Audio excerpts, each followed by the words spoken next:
Boa noite, pessoal. Então, essa é a nossa terceira e última videoconferência de tendências da ética na administração pública. É uma satisfação estar com vocês novamente. Eu estou gostando muito das discussões que a gente tem travado, né? As trocas nos fóruns, as perguntas que vocês enviam. Eu acho que a gente conseguiu criar uma dinâmica intensa, ainda que curta, né? Mas bem intensa de trocas, e eu tenho a impressão de que isso está gerando boas reflexões para vocês e possibilitando que vocês aprofundem um pouco mais o conhecimento que vocês têm sobre os temas que a gente está estudando, né?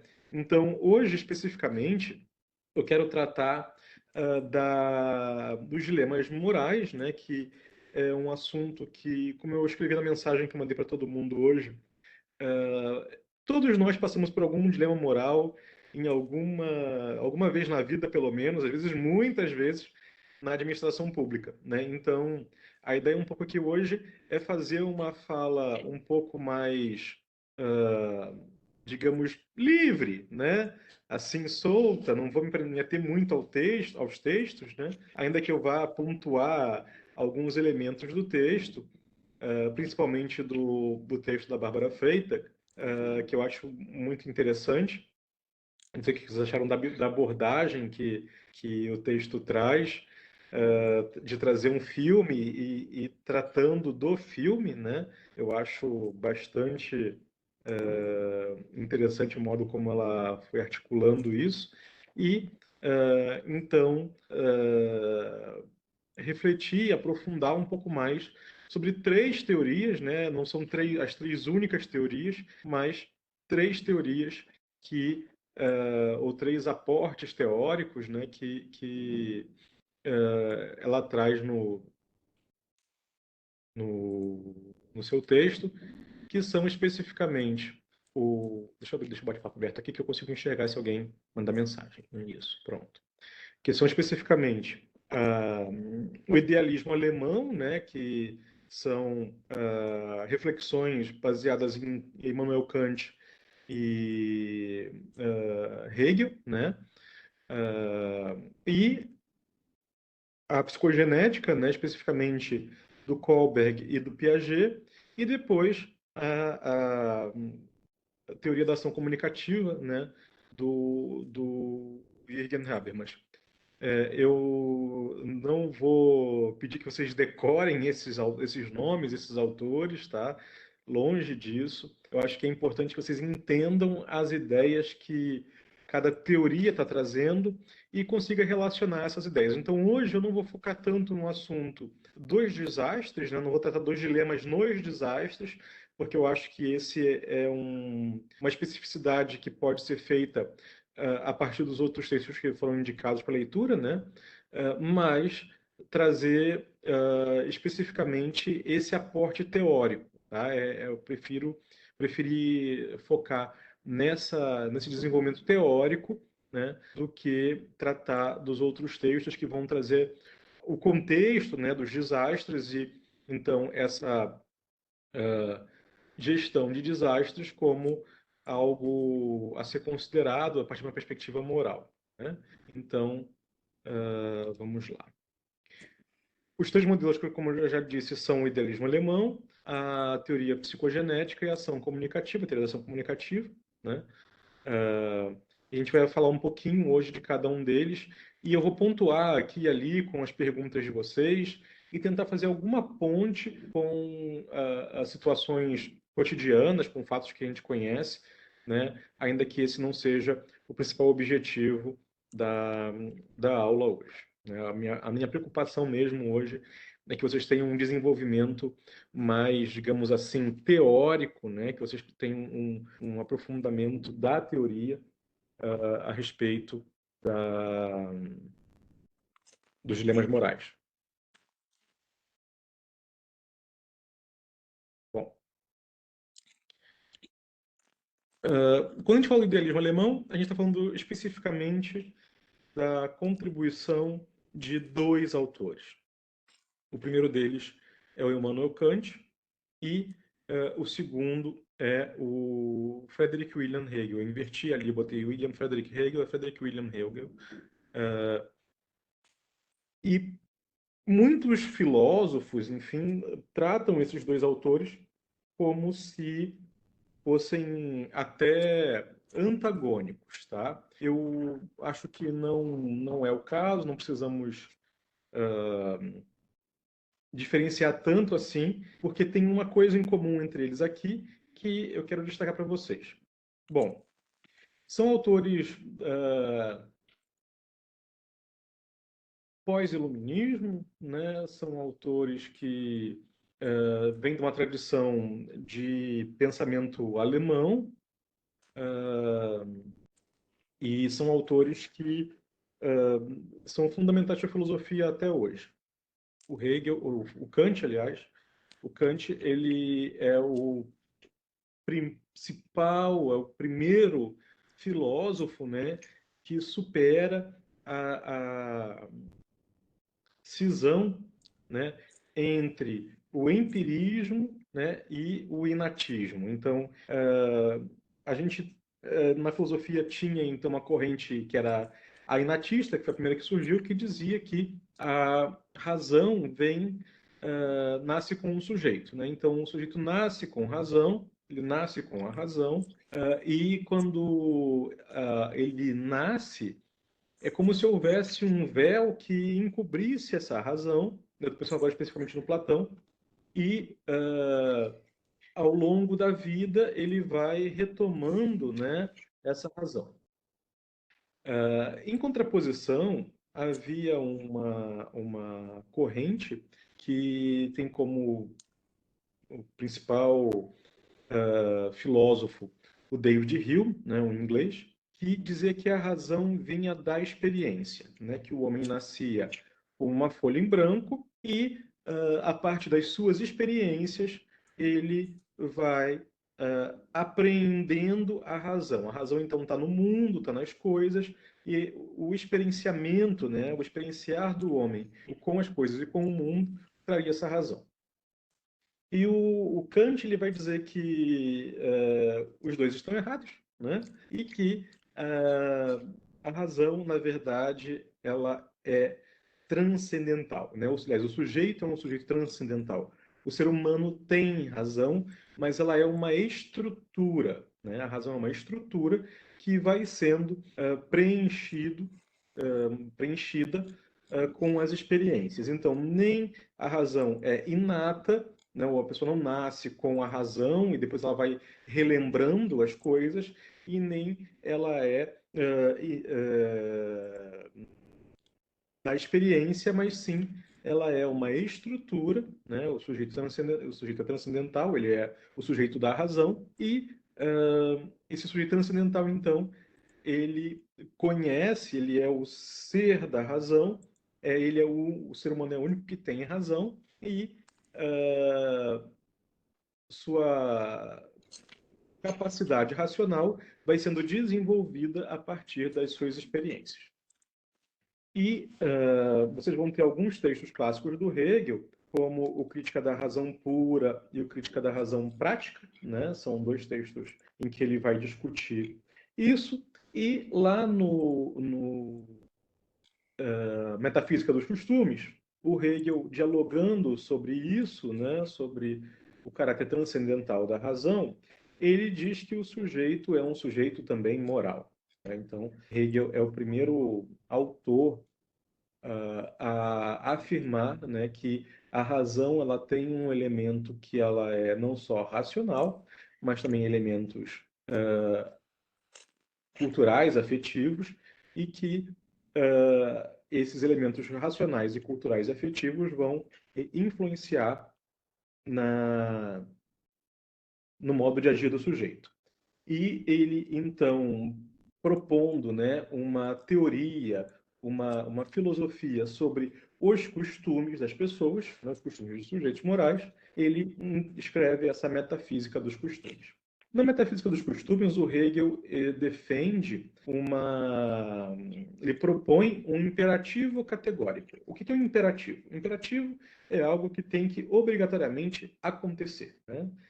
E ele é categórico Então, ele é inquestionável, ele é imutável, ele não está sujeito, né, suscetível às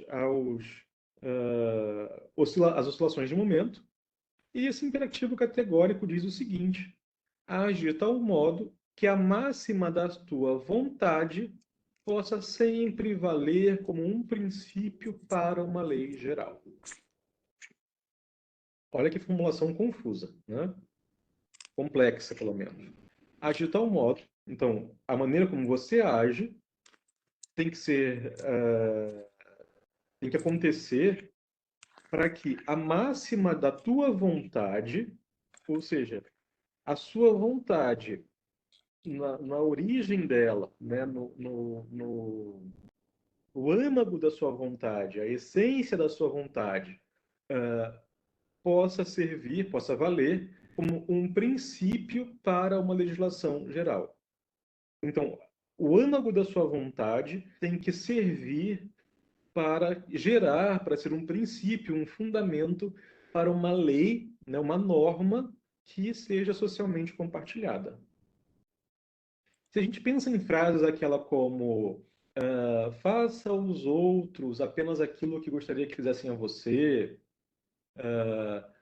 a gente está pensando em frases que têm uma inspiração, uma origem, né, nesse imperativo categórico.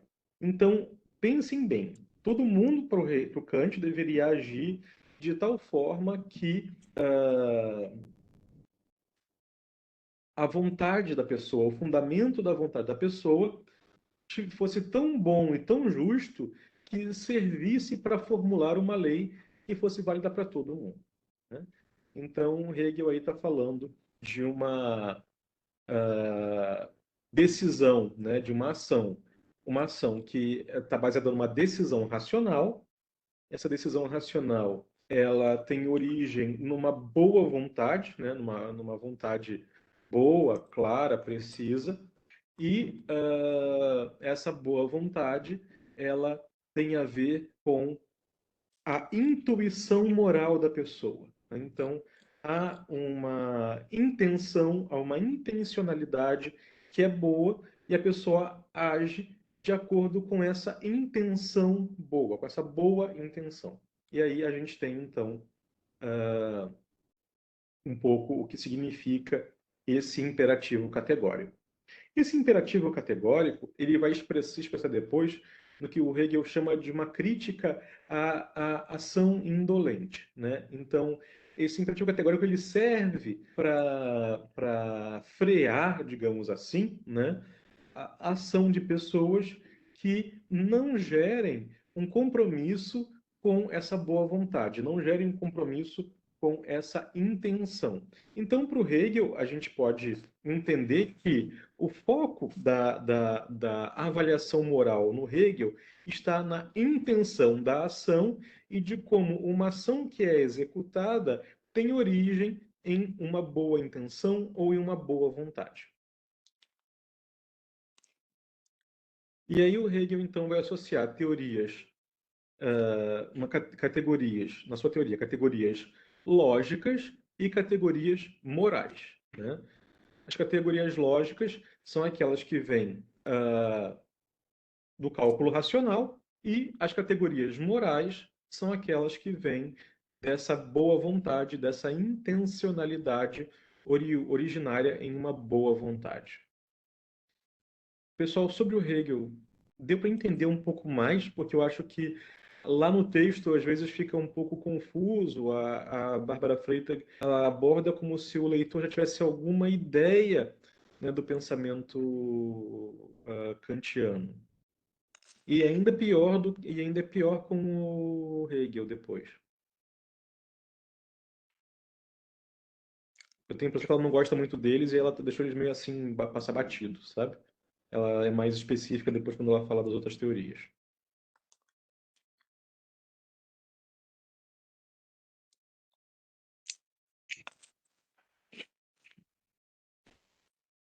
Tá tudo bem, pessoal? Posso seguir adiante?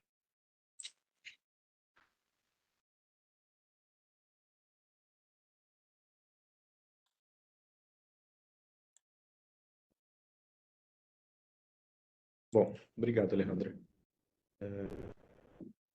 Obrigado, Tassiane. Vamos adiante, então. O Hegel, ele é um outro grande pensador do idealismo alemão.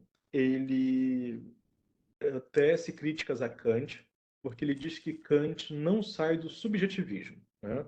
Ou seja, para ele, o Kant está preso em decisões, em escolhas que são não só individuais, mas que estão olhando para a subjetividade, para a constituição, digamos assim, psíquica, né, do sujeito, e não avança para uma teoria moral mais objetiva, né? Então, na filosofia do direito, né, o livro do Hegel chamado Filosofia do Direito, ele vai estabelecer uma diferenciação entre o que é direito, o que é moralidade e o que é eticidade, né? Ele vai dizer que o direito abstrato ele apresenta as formas concretas e imediatas da realização da ideia de liberdade. Então, o direito abstrato ele vai dizer como que a ideia de liberdade se realiza em determinada sociedade. Então, isso tem a ver com os contratos, com a propriedade privada, com a formulação de regras de mercado. Então, essas instâncias objetivas da, de uma sociedade que realizam, né, essa ideia de liberdade. Então, não realizam a liberdade, mas realizam a ideia de liberdade. Então, uma sociedade onde as pessoas podem ter coisas, elas já podem adquirir posses, elas podem ter terras, ter propriedades, fábricas, instrumentos produtivos, enfim, ela é uma sociedade que realiza a liberdade da posse. Uma sociedade onde as pessoas podem contrair contratos, né, matrimônio, dívida, empréstimos, fazer acordos entre pares, ela é uma sociedade em que o direito à posse também está garantido, né? Então, há uma aproximação entre o que é posse e o que é liberdade, e o Hegel vai trazer o Estado, então, como um ente, né, um, uma coisa, um ente responsável por operar o direito abstrato, por colocá-lo em prática, né? Diferente do direito, a moralidade trata da autodeterminação da vontade livre, dos propósitos e intenções que movem o indivíduo. Então, a moralidade, para Hegel, é um fenômeno individual. Cada indivíduo vai ter a sua vontade, que é livre, né? Que está baseada em determinados propósitos e intenções que tem como um fundamento o direito abstrato. Não se reduz ao direito abstrato, mas tem como um fundamento o direito abstrato.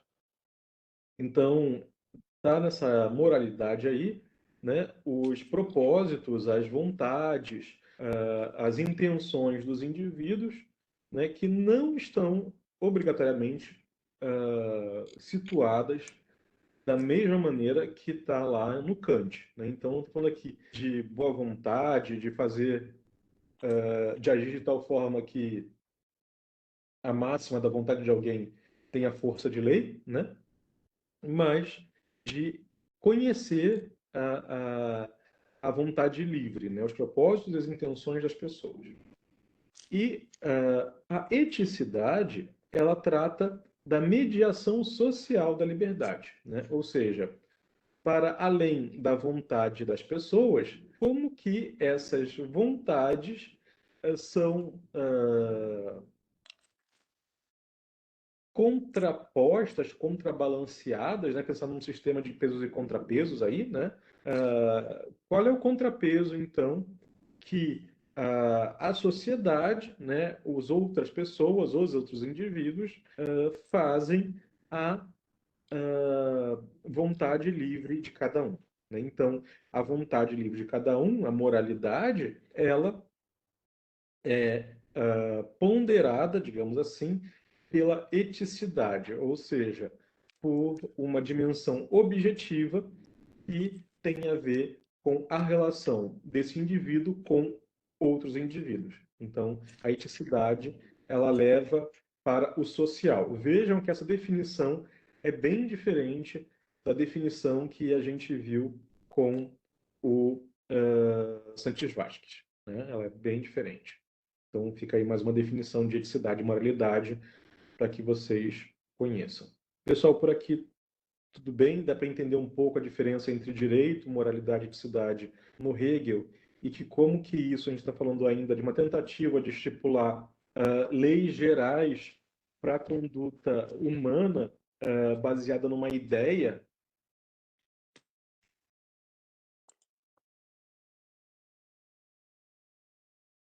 Estou entendendo que sim. Beleza, vamos lá.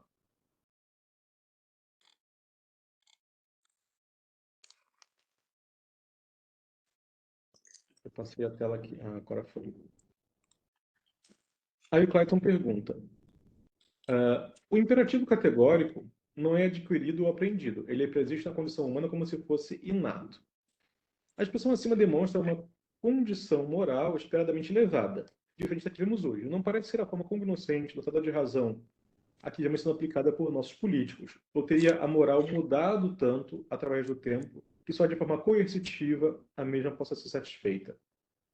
Uma excelente pergunta, Cleiton. Eu acho que tem um pouco de um certo excesso de confiança na capacidade humana de fazer o bem por parte do Kant, né? Eu acho que ele estava olhando para uma situação muito hipotética, muito abstrata, que é essa de olhar para uma ideia, né, e não para fenômenos reais, né? Eu acho que se a gente pensa no desempenho político, né, ainda que a gente tenha uma certa aproximação entre o que o Hegel está falando e uma ética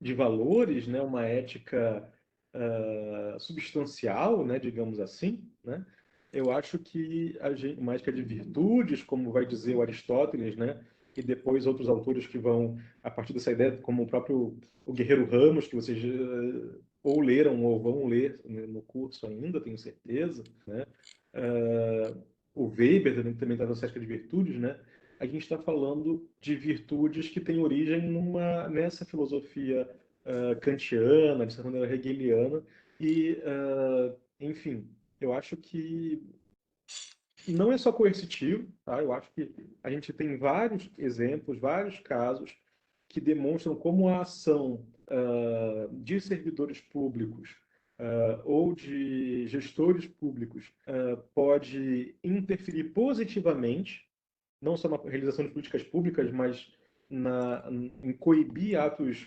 ilegais, atos imorais, né? Atos que afrontam a moralidade, mesmo que legais, em realizar um bem. Né? Eu acho que temos muitos exemplos. Eu acho que o que acontece é que a mídia sempre apresenta, né, o elemento negativo. Então a gente fica com essa imagem, né, de que a administração pública, as pessoas agem muito pouco eticamente, muito pouco baseadas numa moralidade, né? Mas eu acho que isso é porque isso vem de jornal, né? Isso vem de anúncios de televisão, isso vem de cliques nas redes sociais, né? Que hoje é uma nova moeda de troca. E, mais do que isso também, isso tem a ver com uma ideia privatizante da coisa pública, né? Tradicionalmente, os meios privados, eles criticam a administração pública pela sua incapacidade administrativa, né? Pela sua baixa eficiência, e eu acho que tem um pouco a ver com isso também. Então, acho que se a gente olha para o lado, a gente tem um monte de exemplo de colegas superiores ou subordinados que agem às vezes até muito parecidos com uma moralidade kantiana. Quem não conhece um servidor público que seja super como a gente diz no Rio, né? Caxias, né? Que é uma pessoa super certinha, que ela faz sempre o certo, cumpre com as normas, às vezes até atrapalha um pouco a execução de alguma coisa, porque está sempre observando o que deve ser feito, quais são as normas, o que é o certo, o que é o justo, né? Eu acho que tem um pouco isso também na nossa realidade, que é muito mais diversa do que a gente tende a pensar, né? Bom, seguindo adiante, a Rafa ela perguntou, né? Levando em consideração a existência de uma burocracia e necessidade de regulamento da administração pública, como os órgãos públicos podem aplicar essa ética das virtudes na gestão de desastres? Eu não vou falar da gestão de desastres especificamente, mas eu coloquei essa pergunta aqui logo depois da explicação sobre o idealismo alemão, porque essa ética de virtudes ela também está olhando para virtudes que são boas, desejáveis, em uma perspectiva ideal. Nós estamos olhando para uma ideia do que é o bom, uma ideia do que é o desejável, né? A partir de critérios que sejam compartilhados socialmente. E eu acho que justamente tem um pouco a ver com a capacidade, todos os dilemas morais, né? Quando a gente fala de dilemas morais, a gente está falando basicamente disso, da capacidade de ação, né? Do acionamento dos servidores públicos, né? Então, dos agentes públicos, não só dos servidores, mas dos agentes públicos. Então, essa capacidade de acionamento, né? Ela de agir, de tomar a frente, de realizar coisas, ela tem muito a ver com essa ética de virtudes, porque tem a ver com procurar decisões, tomar decisões e procurar caminhos, fazer escolhas que sejam coerentes com a virtude e não apenas com o deve ser, né? Então, se trata de uma ética de conteúdo, não só de forma, né? Uma crítica que se faz ao Kant é que ele é formalista. Então, vocês vão ouvir muitas vezes falar em formalismo alemão, né? Quando se fala em formalismo alemão, está falando do Kant, porque ele está olhando para uma forma, né? E a ética de virtudes ela estipula um conteúdo, o que é um bom, né? O que é o bom? O bom é agir de acordo com as virtudes. Quais são as virtudes? Aí tem uma discussão lá desde Aristóteles, né? Da temperança, isso que se chama de caminho do meio, né? De considerar o outro, de agir com boa fé, agir com boa vontade, de ser parcimonioso, né? Então, essas ações, essas possibilidades de ação, elas têm muito a ver com a escolha de soluções previstas por lei, previstas nas regras, porque, obviamente, a burocracia ela não é feita para gerar o mal, né? Justamente ela é criada para gerar o bem de maneira mais ou menos, não vou dizer equânime, né, mas de maneira mais ou menos igualitária, né? A impessoalidade tem justamente a ideia de trazer isso, né? Claro, eventualmente a gente se depara com situações, com pessoas, com cidadãos nos nossos espaços de atuação que demandam, que precisam, né, sobre os quais a gente tem uma responsabilidade ética de agir, não tratando ele igual a todo mundo, mas a partir de um imperativo categórico de realizar a máxima da boa vontade para que ele possa ser trazido a uma condição de sujeito, de cidadão, né? Então tem essa necessidade de ponderar e de agir, né? Então a ação decorre de uma ponderação. Essa ponderação não é só racional, mas também moral. E aí, então, a gente tem a teoria psicogenética.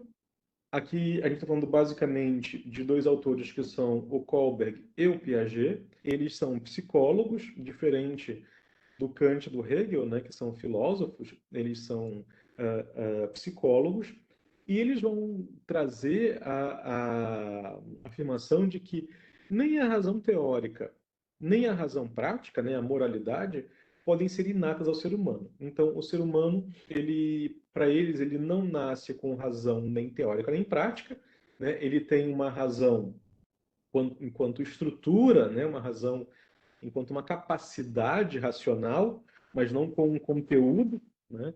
E essa capacidade racional, ela vem da ação humana. E essa ação humana sempre é uma ação em sociedade, sempre é uma ação social. Com isso, está sujeito às pressões tanto do grupo primário, né, ou seja, da família, né, quem representa a figura paterna, a figura materna, os comuns, né, que seriam os irmãos, e da pressão social de um grupo já secundário, né, seja da escola, dos colegas da escola, da família ampliada, do grupo religioso, da vizinhança, do bairro, da cidade, das leis do Estado, né? Então, tem uma série de pressões que são tanto desse grupo primário quanto de um grupo social mais amplo que vão constringir a ação social, a ação individual, né? E eles apontam que há três estágios morais, que é um estágio que o Kohlberg vai chamar de pré-convencional e o Piaget de amoralidade, um estágio convencional ou de semi-autonomia e um estágio pós-convencional ou de moralidade plena. Eu vou mostrar para vocês aqui no quadrinho seguinte esses estágios, tá? Aqui no quadro a gente tem, nessa pirâmide, né, a gente tem 6 etapas dos 3 estágios. Cada duas etapas, né, cada 2 andares desses aqui correspondem a um dos estágios. Acho que eu consigo fazer uma aqui. Vamos lá. Mudar a cor. Então aqui a gente tem o 1, aqui o 2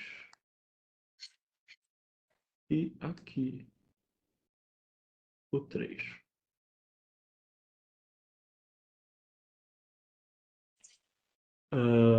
Esses 3 estágios, né, 6 fases de 3 estágios, vão desde de uma superação disso que o Piaget chamou de amoralidade, né? Uma dica para vocês entenderem melhor isso é pensar na ideia de convenção. O que é a convenção?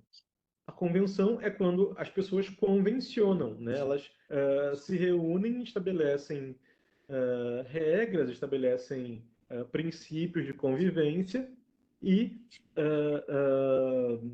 agem a partir desses princípios. Então, isso é a ideia de convenção, né? O estágio pré-convencional ou da amoralidade é quando a criança está olhando simplesmente para os seus interesses, seus desejos, suas vontades e quer realizá-los, né? Não importa a qual custo seja, né? Então, é muito comum nessa primeira fase da infância a criança querer coisas e não medir os riscos ou não medir o que pode ser prejudicial daquilo. Então, a criança quer comer chocolate, por exemplo, né? Aí ela é Páscoa, ela ganha chocolate. Ela quer comer não um pedaço de chocolate, ela quer comer todo o chocolate possível. Então, ela vai comer até passar mal. Eu estou pensando numa coisa individual, mas vocês podem extrapolar isso para uma lógica além, né? Então, não importa que os pais digam, né, que não, que vai fazer mal, elas querem comer aquilo e não estão preparadas para arcar com as consequências, não têm essa noção, né, da consequência. Então, nesse primeiro estágio, a primeira fase ela é motivada pelo medo da punição e pela obediência, né? Então, é quando a criança faz algo e o grupo primário começa a repreender a criança, né? E não faz isso, está errado. E ela para de fazer aquilo, não porque está errado, mas porque ela está com medo de ser repreendida novamente. Então, ou por ser punida, né? Então, tem esse primeiro estágio. O segundo estágio, né, ainda a segunda fase do primeiro estágio, ela é motivada pela recompensa. Então, a criança, às vezes, ouve um elogio ou recebe um carinho do grupo primário por agir de tal forma, né? Quando você ensina a criança a agradecer, né? Dizer obrigado, pedir por favor, né? Então, toda vez que você ensina isso, diz muito bem, que bom que você pediu obrigado, ou pediu por favor, né? Ou disse obrigado, ou pediu por favor. Você está e faz um carinho, dá um abraço na criança, sorri, você está gerando uma recompensa, né? Ou ainda, se você ficar quietinho, a gente vai passear no final do dia, né? Então, ela age motivada pela recompensa. Aí, quando se consolida esse estágio, a gente já tem condições de ir para o segundo estágio, que é o estágio convencional, né? O estágio convencional começa pela aprovação social. Então, as pessoas querem ser aceitas. As crianças querem ser aceitas no meio em que convivem. Então, elas agem de uma forma positiva para que ah, ah, sejam aceitas, né? Sejam aprovadas socialmente. Ainda nesse estágio convencional, a quarta fase é a fase motivada pela manutenção da ordem social. Então, tem uma aversão à, à desestabilização, né? Tem uma procura da ordem social. Então, as relações têm que ser harmônicas, um ambiente tranquilo. A escola faz muita interferência, né, nessa terceira e nessa quarta fase. Então, a aprovação dos colegas, dos professores, né?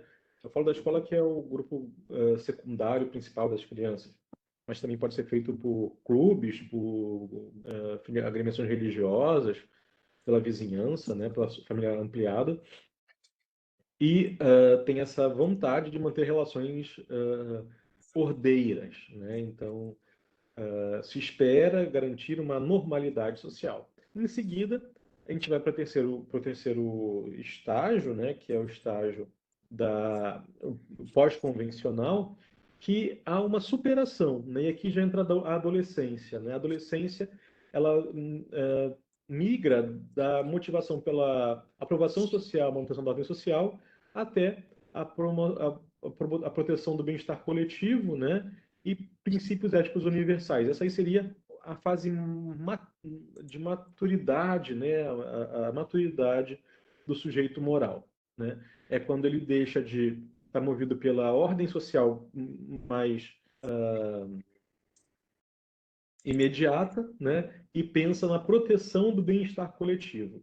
Tem um elemento aqui que não é um elemento altruísta, mas é um elemento, inclusive, de uma ética, de uma moral utilitarista, né? Que é dizer, eu quero viver numa sociedade onde as pessoas vivam bem, porque isso vai gerar mais segurança social, né?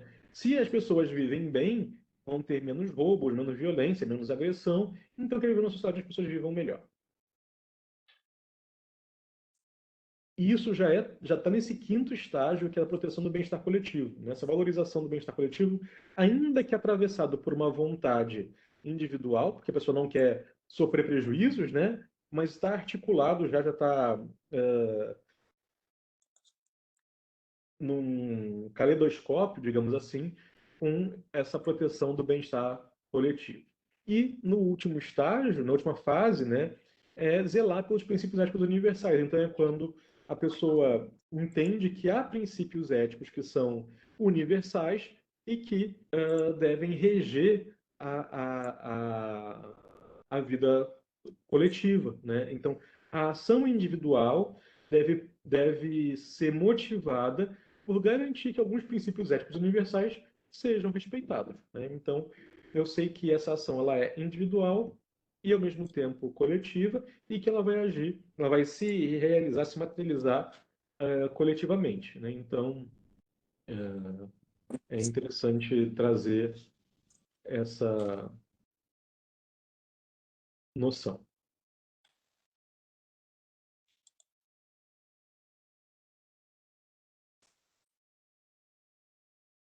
Aí tinha uma frase do Rodrigo Paulo, deixa eu localizar a pergunta do Rodrigo Paulo que eu anotei aqui e não trouxe a pergunta. O Rodrigo Paulo,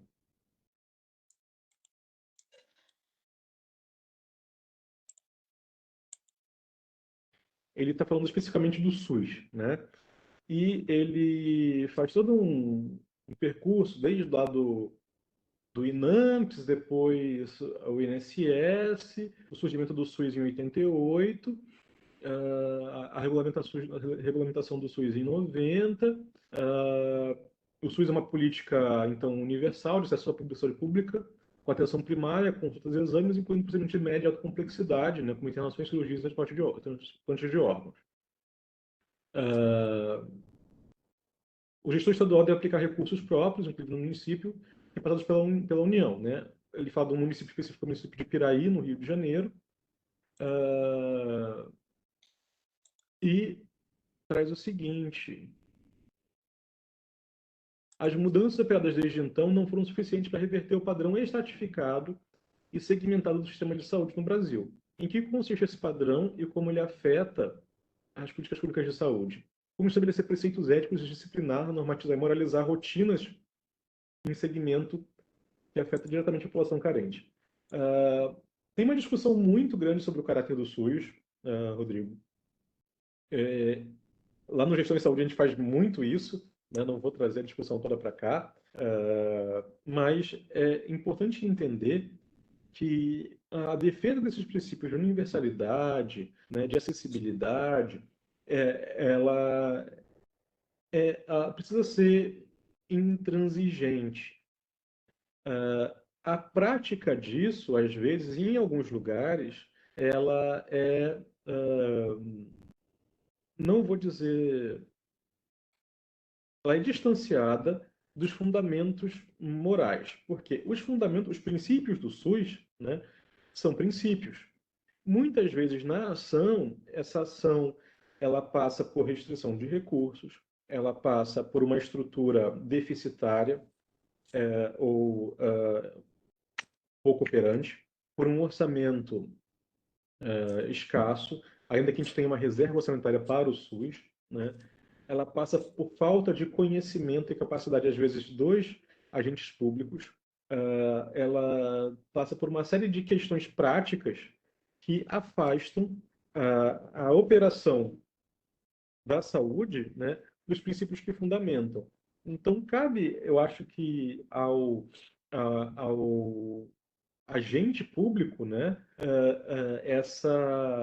ter esses princípios quase como um imperativo categórico para que a sua ação seja fundamentada por esses, né, evitando desvios, evitando esse distanciamento da operação dos princípios, né? Não tem como falar muito mais sobre isso agora, porque senão a gente vai avançar no tempo, mas é preciso muito a ação dos agentes públicos, né? Dos agentes, aqui eu estou falando dos ACS, dos agentes comunitários de saúde, eu estou falando dos agentes públicos envolvidos com a saúde nesse processo. A gente vive vendo escândalos sobre a saúde mas ao mesmo tempo eu entendo que o SUS ele funciona muito bem em determinados contextos, em determinadas situações.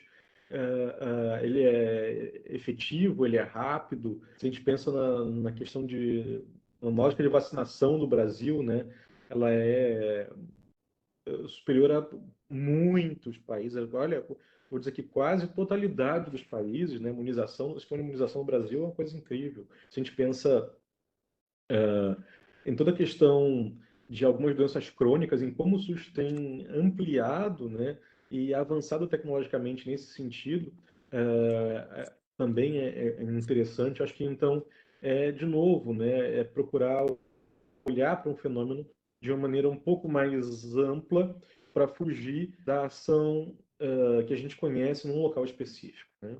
Bom, vamos lá para o último, para ação comunicativa, então, que é o nosso último modelo.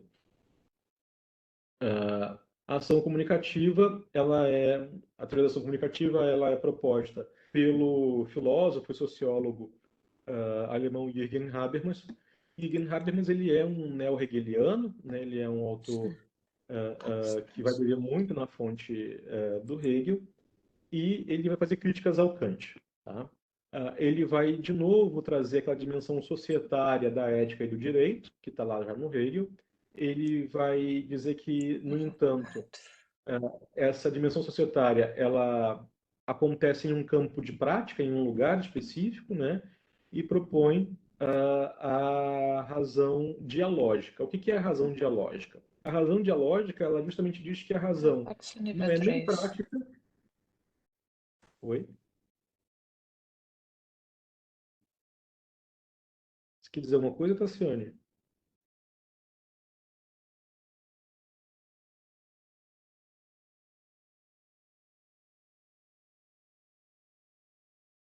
Tá bem.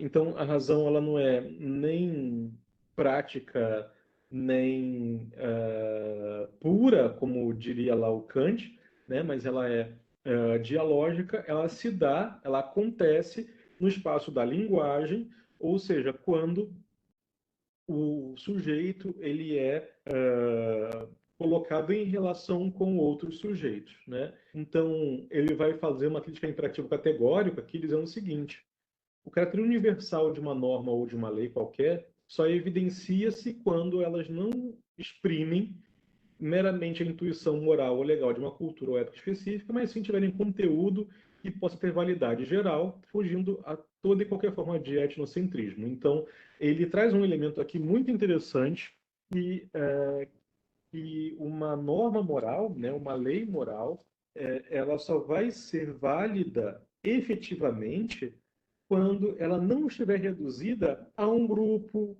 a uma sociedade, a uma circunstância específica, mas tiver validade geral, né? Superando todas as barreiras culturais. Então vejam que ele coloca o campo da norma moral como uma possibilidade universal, de fato na universalidade, né? Não como um elemento cultural, não como uma validade universal para uma sociedade, para uma cultura, para um grupamento humano, mas com uma validade ampla, superior, universal. E essa validade vai ser também, usando um termo que a gente já viu agora há pouco tempo, convencional, né? Ou pós-convencional, melhor dizendo. Ela parte de uma convenção social e extrapola essa convenção pensando, então, na realização de princípios universais, né, que vão reger a conduta humana. A Marina pergunta quais são os principais aspectos da teoria discursiva, da moral e do direito de Habermas que podem influenciar a conduta ética de servidores públicos tomada de decisão. Né? Pode-se dizer que a participação igualitária, a argumentação em consenso são alguns desses aspectos? Eu acho que sim, Marina. A gente tem muitos trabalhos hoje em dia que olham para a administração pública, olham para o serviço público a partir de uma discussão. Pessoal, só um instantinho que eu vou preciso fechar uma porta aqui, porque a minha cachorrinha está uivando.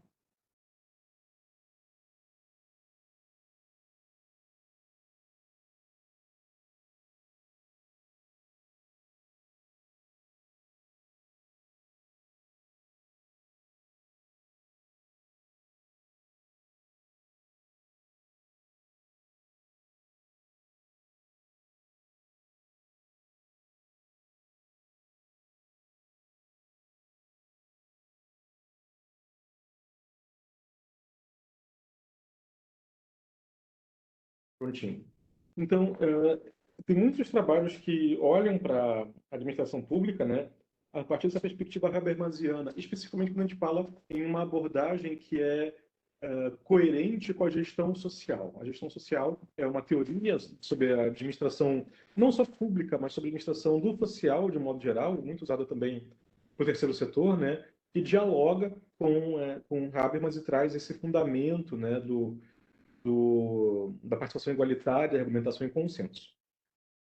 Só que é preciso ver que, muitas vezes, as condições para a participação são díspares.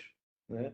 Então, quando a gente fala em participação igualitária, a gente está pensando na igualdade entre desiguais. Né? Então, essa é uma crítica que eu faço a essa abordagem na decisão pública, porque Como que a gente vai trazer uma participação igualitária se muitas vezes aqueles que mais precisam, aqueles que são justamente os para quem a política pública é desenhada, para quem o serviço público é prestado, não tem voz e não faz parte dessa convenção para definir o que é correto, o que é justo, o que é bom.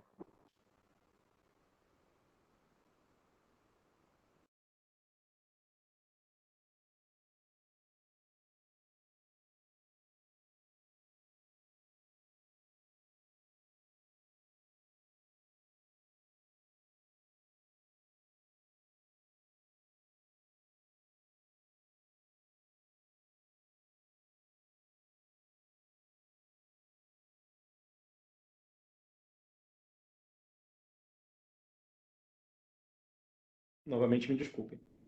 Então, essa teoria, né, ela é muito bonita, eu acho que ela é muito interessante mesmo, nos leva a pensar sobre, a refletir sobre a questão dessa comunidade de comunicação, né, que se deveria criar, que deveria existir, mas ela está num plano ideal. No plano prático, a gente está falando de sujeitos com condições absolutamente desiguais, né, de vida, de acesso ao debate, de espaços disso. Quando a gente pensa nos conselhos, então, no Conselho de Saúde, né, o Conselho de Infância e Adolescência, os Conselhos de Educação, né, estamos falando de trazer para um espaço de consenso sujeitos com condições absolutamente diferentes e que muitas vezes impossibilita mesmo a participação de quem talvez deveria estar ali, né? Então, eu acho que na administração pública a gente tem muita limitação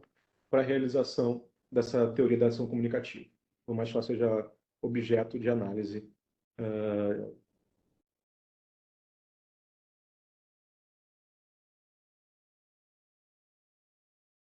Aqui tem uma frase do Rodrigo, que é interessante também, uma pergunta dele, né? As mudanças operadas desde então não foram suficientes para reverter o padrão estratificado do segurança no Brasil. Essa é aquela que eu falei lá e coloquei aqui. A pergunta da Tassiane, né? Preparar mental, ela faz um arrazoado e traz lá para a gente. Preparar mentalmente, psicologicamente, assim como dar apoio e suporte nesses quesitos, não deveria ser essencial para situações que ocorrem esses dilemas morais, principalmente sem precedentes. Ela falando aqui justamente da gestão de crise, né? Gestão de desastres, aliás. Uh, eu acho que essa preparação. A gente nunca está preparado para um desastre. O fato é esse, né? Por mais que, se a gente pensa, por exemplo, em incêndios, né? Aqui no Brasil nem tanto, ou terremotos, em vários países a gente tem ensaios, testes para se preparar para quando acontecer um terremoto, para quando acontecer um incêndio, né? Meu pai morou durante alguns anos perto da usina nuclear de Angra dos Reis e havia também testes para quando vazasse material radioativo, né? Então, durante umas 3 vezes, eu acho, eu participei desses testes. O que acontece quando vaza material radioativo, né? Isso é tentar prever o imponderável. O que eu acho que é preciso fazer, Tassiane, é gerar um estofo, né, um material, um conteúdo reflexivo, para que quando o imponderável acontece, a gente ter uma capacidade de ação. Então, essa preparação mental, psicológica, ela não muito dificilmente ela vai ser estruturada. A gente não consegue pensar num curso, né, de preparação mental e psicológica para dilemas morais. A gente justamente trata desses dilemas, né, como nessa disciplina, né, em uma perspectiva que é reflexiva, para tentar fazer com que você, se deparando com um dilema moral, consiga pensar em alternativas. Essas teorias que a gente vê, elas não são apenas teorias, como num livro de história. Elas são teorias que devem ser postas em prática quando você precisar agir. Quando você precisar tomar uma decisão a partir de um dilema moral, Você está munido de informações, você está munido de reflexão, você já teve ali uma atividade cerebral sobre isso, né? Isso já está ali, as suas sinapses já aconteceram e tal, para que você possa, de alguma maneira, ponderar e agir, né? É uma qualificação nesse sentido, mas nunca uma preparação, esse curso, né? Essas aulas que a gente está tendo, essas discussões, o material, e nunca é uma preparação tipo como agir, mas no sentido de que o que é preciso apresentar para os alunos para que quando se deparem com um dilema moral, e inevitavelmente vocês vão se deparar com muitos dilemas morais na vida de você, né? Você possa agir com coerência. Você não pode entrar em sofrimento ético, em sofrimento moral. E nem recorrer a soluções fáceis no setor público, né? Como é quando tem problemas com algum colega de trabalho, promover o colega para se livrar do problema, né? O que é uma coisa muito comum. Ou quando a gente vê um caso de corrupção, a gente não silenciar, né? Eu acho que a disciplina ela tem esse caráter, como eu falei no vídeo de apresentação, que é pouco informativo, né? Não é tanto de trazer informações que vão ser úteis para a ação, mas ela é formativa no sentido de possibilitar uma reflexão, né? Ou condições para uma reflexão um pouco mais amadurecida, um pouco mais detida, sobre situações problemáticas que vocês inevitavelmente vão considerar, né, vão enfrentar na sua trajetória como agentes públicos. Bom, pessoal, com isso eu encerro a nossa videoconferência de hoje, né? Deixo espaço para que vocês façam perguntas, comentários, tragam dúvidas. Tem ainda uma tarefa final e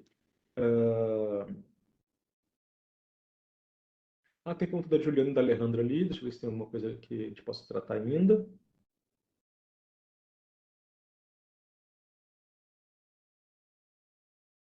Tem a questão dos recursos, a administração presidencial, a administração pública gerencial, a nova administração pública, Alejandra, ela tem graves repercussões éticas. Isso que você está trazendo é um problema, ela tem graves repercussões éticas, de fato necessário a gente se debruçar ainda sobre isso. A Juliana traz de novo a questão da rigidez da administração pública, da burocracia, das normas, né? E possibilitar um tratamento digno ao ser humano. Eu acho que a gente tem muitos casos disso. Bom, então, novamente, eu queria agradecer vocês pela atenção, pela paciência e perguntar se vocês têm alguma dúvida, alguma consideração, alguma outra pergunta que não foi tratada nas perguntas que a turma trouxe hoje.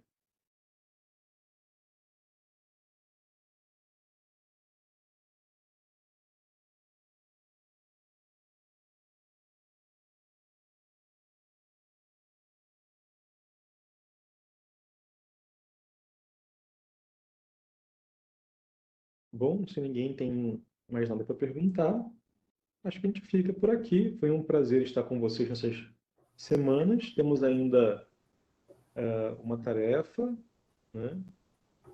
Aguardo muito as reflexões de vocês. Estou muito curioso com o que vocês vão trazer. Eu acho que o caso que tem em estudo é um caso muito interessante, é uma coisa que chocou o Brasil inteiro, né? Acho que mais do que o Brasil, acho que para além do Brasil foi um caso que repercutiu muito. E eu acho que vai ser interessante que vocês possam, a partir dos modelos que vocês viram hoje, das teorias que vocês viram, possam refletir sobre esse problema. Então, Eu, Alejandra? eu tinha uma pergunta mais de forma, se tem alguma diagramação específica para o trabalho, não sei, nas outras disciplinas tinha um número de páginas, alguma coisa assim? Sim, normas da BNT, isso. Eu vou colocar no Moodle, porque eu não queria forçar um limite de páginas, tá? Mas como tem essa demanda, eu vou colocar no Moodle, mas não quero nada muito extenso também. Tá? Ok. Tá. Okay. Foi um questionamento de outros alunos também, professora. Eu recebi essa. Excelente.